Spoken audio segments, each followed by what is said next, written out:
Section 1. How we got addicted to approval. Long before emojis and notifications, approval was about survival. In ancient tribes, being accepted wasn't a luxury. It was life or death.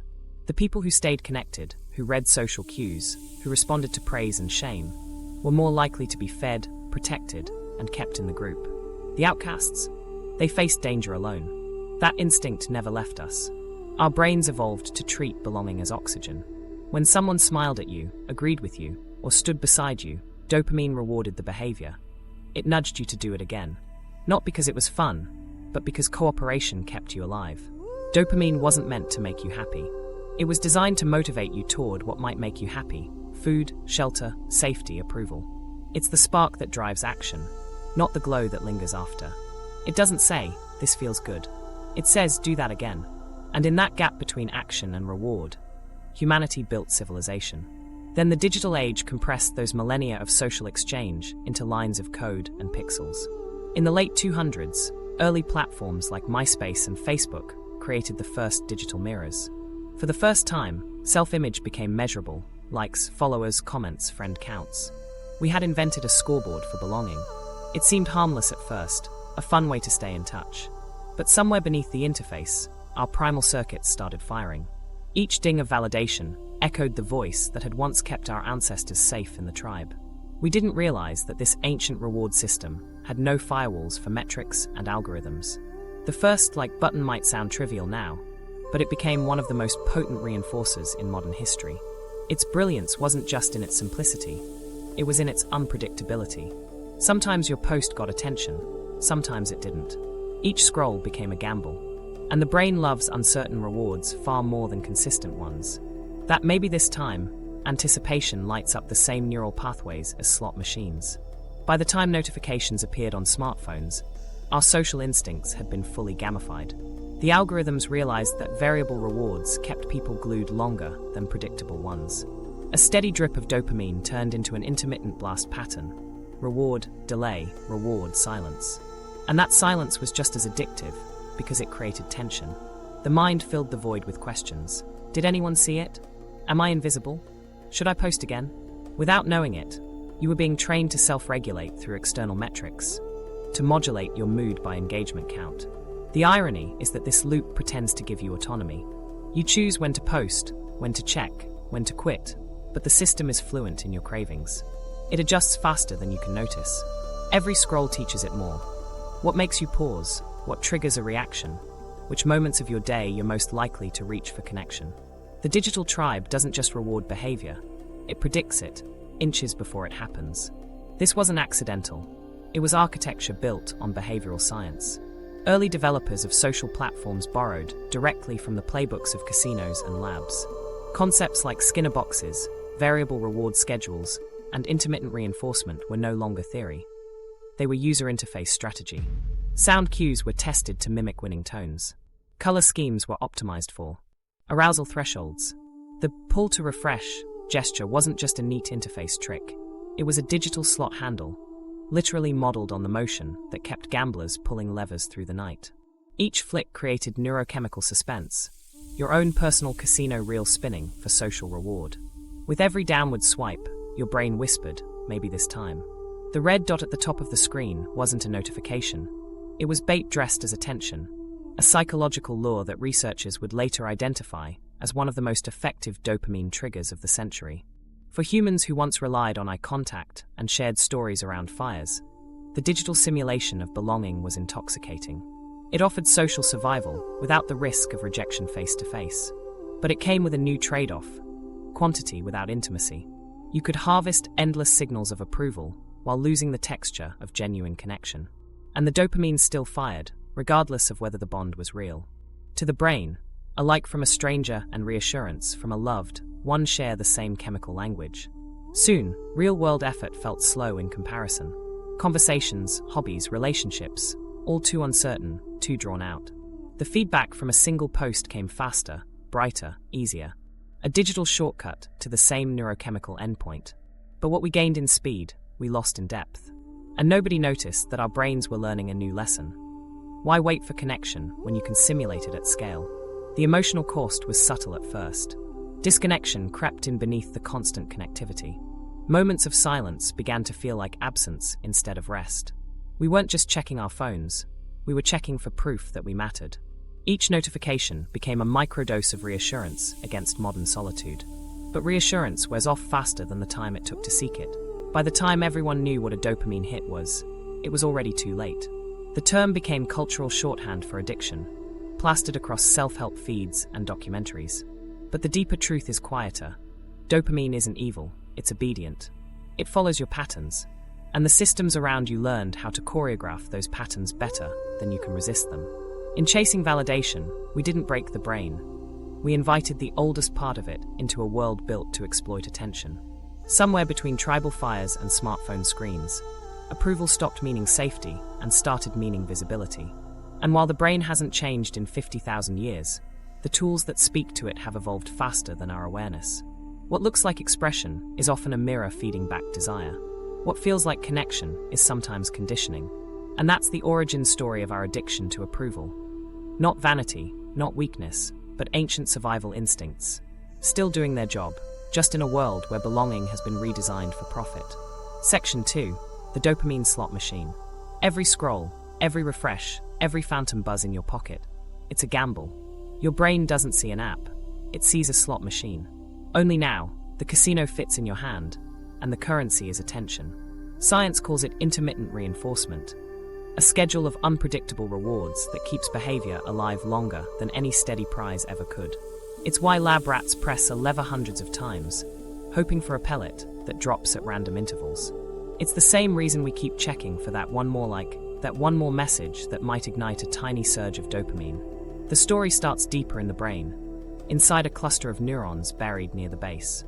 The ventral tegmental area, or VTA, is the launchpad for dopamine. When you anticipate a reward, food, touch, praise, it fires, sending chemical signals to the nucleus accumbens and striatum, the circuits that motivate you to chase what feels good. But what keeps these neurons humming isn't the reward itself, it's the anticipation of it. The uncertainty of when the next hit arrives wraps your attention in a loop of excitement and tension. The brain learns to love the wait almost as much as the win. Social media companies discovered this dynamic early, and they didn't stumble onto it by accident. Early platform psychologists already knew that predictable rewards got boring fast. What they needed was controlled chaos, the kind that keeps dopamine looping just below satisfaction. So they engineered suspense. Likes and notifications weren't simply tools for engagement, they were behavioral levers.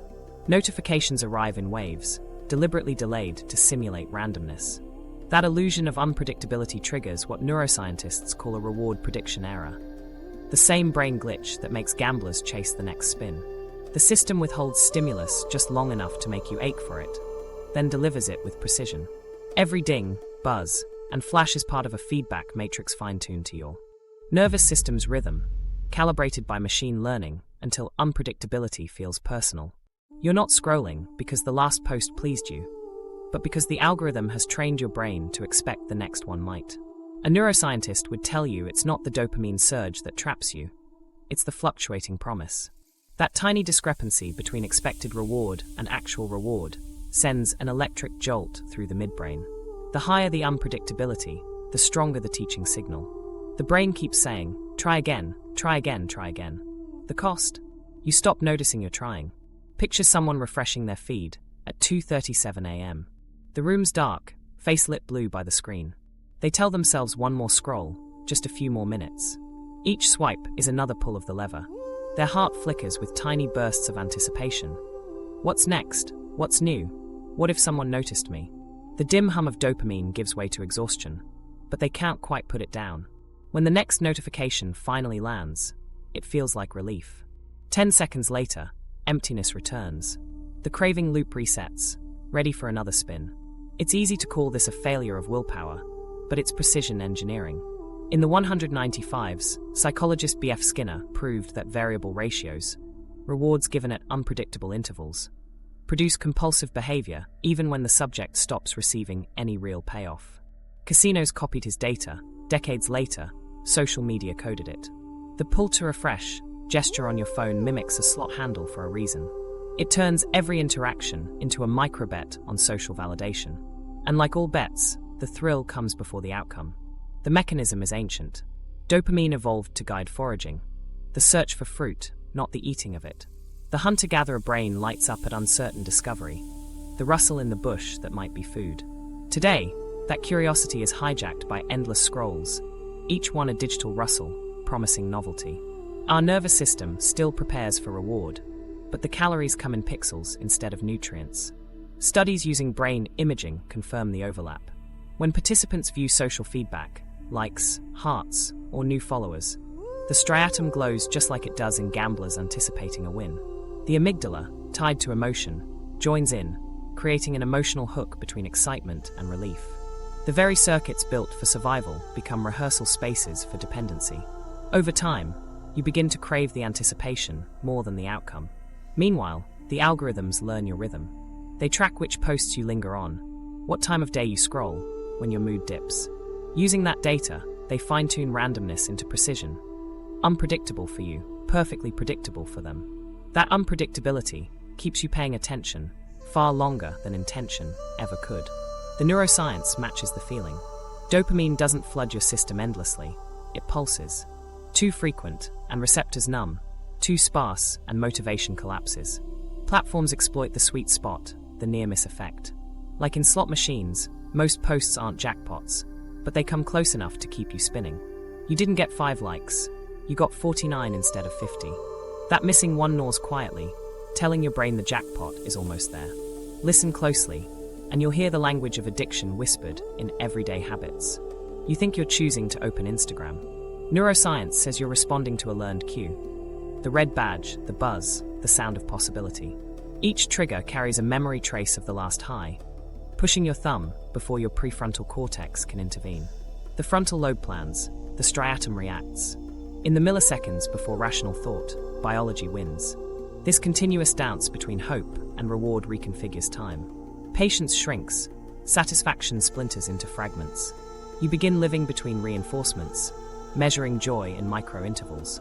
Most people call it boredom when nothing happens on their feed, but what it really is, chemically, is withdrawal. A temporary dip in dopamine that the brain interprets as restlessness. The easiest escape? Another scroll. Every notification system on your device acts as a miniature slot machine network. Sound, color, and motion recruit your sensory cortex to keep the loop alive. Blue light suppresses melatonin, helping you stay alert longer than nature intended. Your fingers twitch toward the screen like a reflex, and you tell yourself it's just habit. But the data says otherwise. It's learned anticipation, carved into motor memory. And when you try to stop, the silence feels loud. That's no accident either. The very absence of cues becomes a negative feedback signal. The brain, deprived of predicted reward, ramps up anxiety to drive behavior. You think you're easing tension by checking the app, but you're actually feeding the loop. Relief masquerades as pleasure. Pleasure masks control. Meanwhile, subtle social pressures make the loop feel righteous. Responding fast keeps you engaged. Appearing active keeps you visible. The variable rewards get laced with social obligation, turning voluntary checking into emotional labor. The slot machine now comes with moral weight. If you don't play, you fall behind. Gamblers always believe the next spin will balance the losses. Online, we believe the next scroll will finally make us feel connected. Each outcome disappoints, and each disappointment teaches the brain that trying again might erase the emptiness it created. It never does, but dopamine doesn't understand irony. It just rewires around repetition. What happens next is subtle but measurable. EEG research shows extended beta and gamma activity, markers of alert focus, during heavy engagement, lingering long after the session ends. Your brain stays half awake in craving mode, expecting another shot of novelty. Sleep quality drops, alpha waves, the rhythms of calm, return slower. The mind doesn't rest, it waits. That's the slot machine effect. A centuries-old molecule designed to reward survival, turned into a profit engine for attention. We didn't choose its unpredictability, it chose us.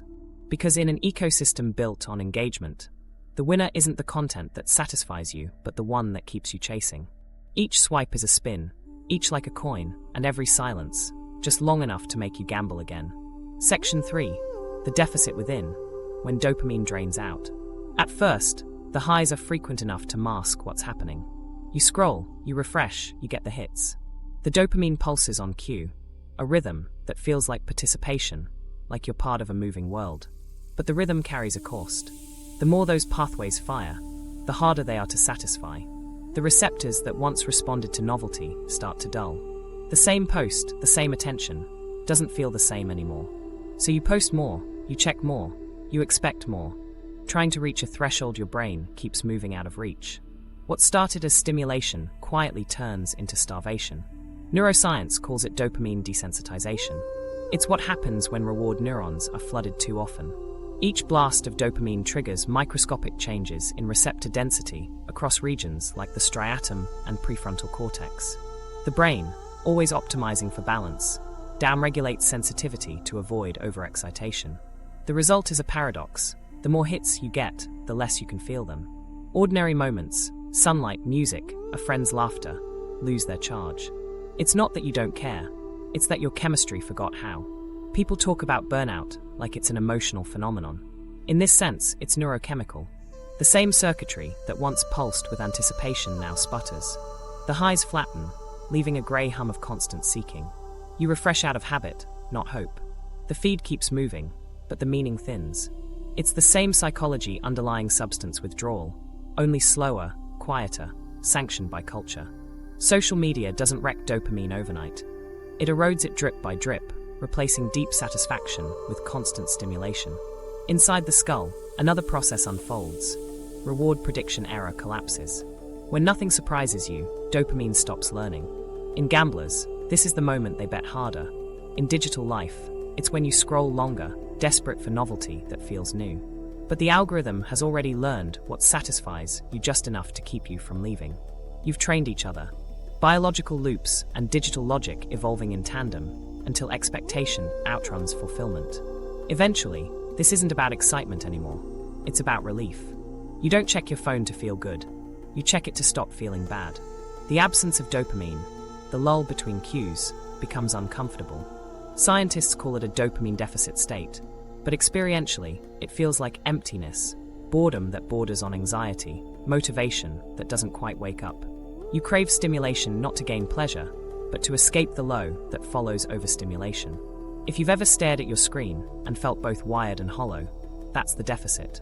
It's not laziness or apathy, it's depletion. Overstimulation pushes the brain's reward system into a form of protective recoil. You become resistant to small joys and hypersensitive to digital cues. This imbalance fuels what psychologists now call anhedonia, the inability to feel pleasure from things that once mattered. Daily life starts reflecting this chemistry. Meals don't taste as sharp. Conversations feel distant. Music still plays, but it doesn't land inside you. Instead, there's a restless undercurrent, an unresolved need for input.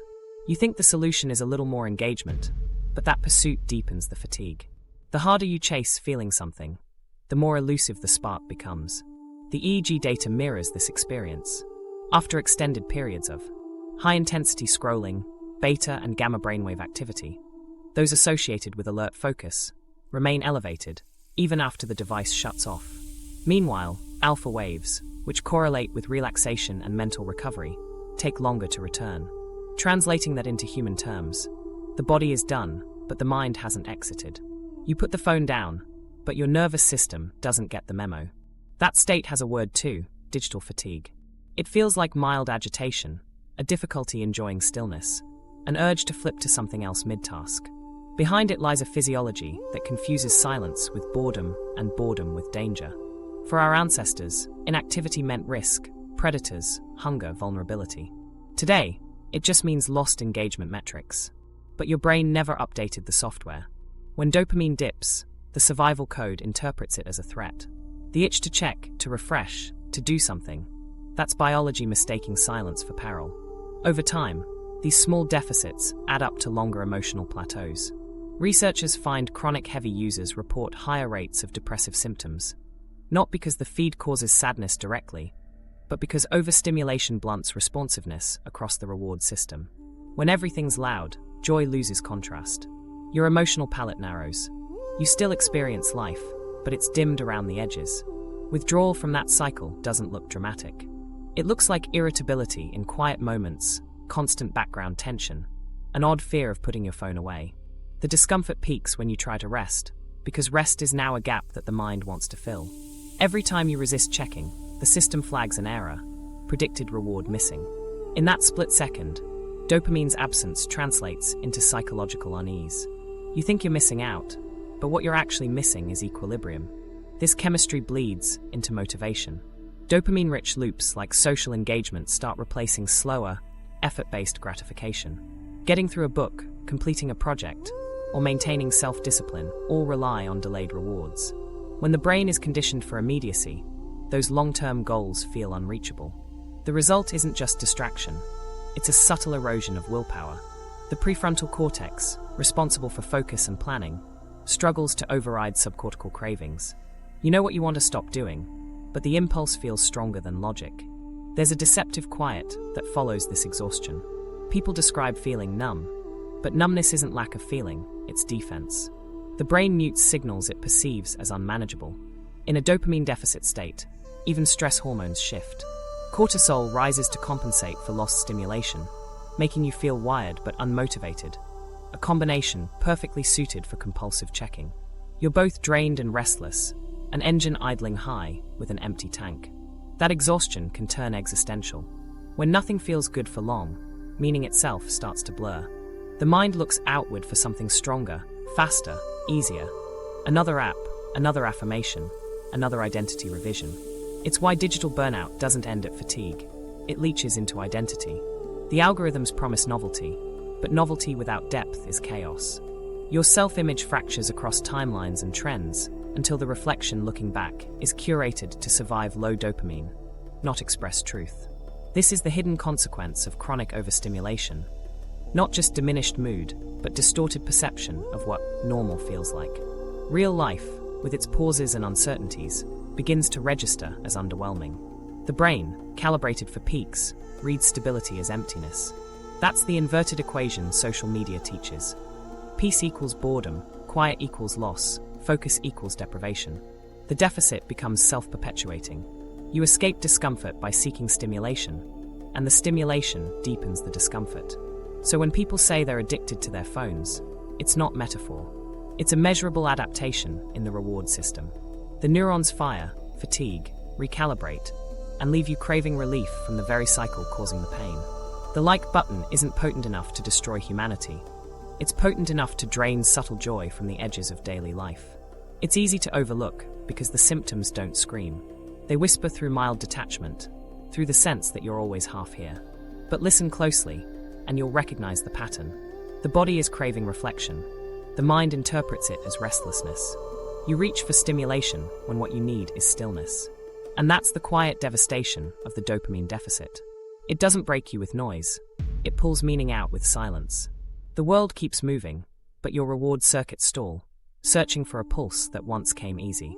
Even good days start to blend into background static, and you find yourself wondering why fine feels like failure. It's not life that. Lost color. It's chemistry recalibrating to an artificial rhythm. And the recovery starts when the waiting no longer feels unbearable, when the silence begins to sound like rest again.